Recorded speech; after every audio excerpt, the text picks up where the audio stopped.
एक बार की बात है, एक छोटे से गांव में एक आदमी रहता था। उसके घर के पास में एक पहाड़ था, जहां पर वो रोज सुबह जाता। उस पहाड़ पर थोड़ी देर के लिए वो बैठता, फिर वापस आ जाता। तो रोज की तरह वो सुबह सुबह जा रहा था। पीछे से उसका छोटा सा बेटा आया। उसने आकर के उसका हाथ पकड़ लिया और कहा कि आज मैं भी आपके साथ चलूंगा। उसने पहले तो उसको थोड़ा सा समझाया और मना किया। कहा कि जो रास्ता है वो बहुत ही छोटा है और चढ़ाई बहुत ज्यादा है, तो तुम मेरे साथ नहीं चल पाओगे। लेकिन फिर जब उस बेटे ने जिद करी तो पिता मान गया। तो दोनों पहाड़ पर चढ़ने लगे। पिता ने बेटे का हाथ कस के पकड़ा हुआ था। लेफ्ट साइड में पहाड़ थे, राइट साइड में खाई थी और रास्ता बहुत ही छोटा था। और वो पहाड़ की चोटी तक पहुंचने ही वाले थे, तभी रास्ते में एक बड़ा सा पत्थर आया। क्योंकि पिता उस रास्ते पर रोज आता था, तो उसको पता था कि वहां पे पत्थर है, तो वो साइड से निकल गया।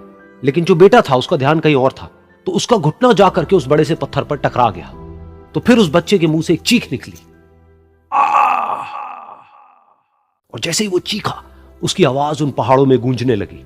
इससे पहले उस बच्चे ने कभी भी अपनी आवाज की गूंज नहीं सुनी थी, तो उसे समझ नहीं आया कि क्या हो रहा है। वो अंदर से थोड़ा सा घबरा गया।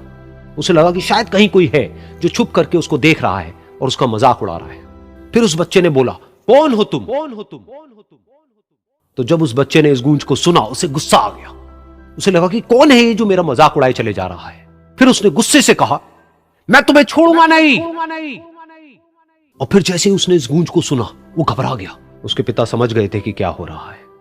उसने अपने पिता का हाथ कस के पकड़ लिया और उनसे पूछा, कौन है ये जो मुझे इतना तंग कर रहा है? कौन है ये जो मुझे इतना डरा रहा है? तो उसके पिता थोड़ा सा मुस्कुराए और उन्होंने खाई की तरफ देखा और जोर से बोला, मैं तुमसे बहुत प्यार करता हूं। ये सुनकर वो बच्चा हैरान हो गया। उसे समझ नहीं आया कि हो क्या रहा है, कि वही इंसान जो उसका मजाक उड़ा रहा है और उसको तंग कर रहा है, वो उसके पिता को बोल रहा है कि मैं तुमसे बहुत प्यार करता हूं। तो उसके पिता ने अपने बेटे को देखा और वो समझ गए कि उसके मन में क्या चल रहा है। और फिर दोबारा उन्होंने बोला, तुम बहुत अच्छे हो।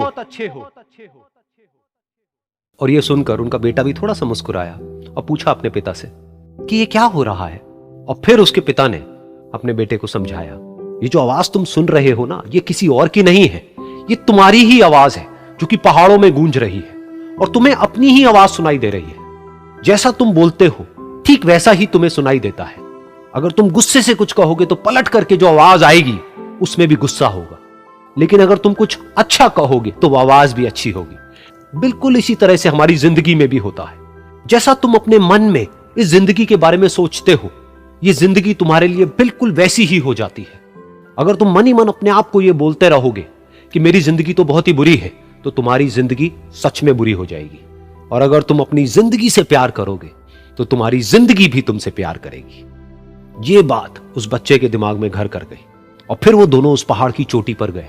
लेकिन बच्चे के दिमाग में यही बात घूम रही थी। और फिर वो बच्चा खिलखिला के हंसा और उसने अपने दोनों हाथ खोले और अपनी पूरी ताकत से बोला, मैं तुमसे बहुत प्यार करता हूं।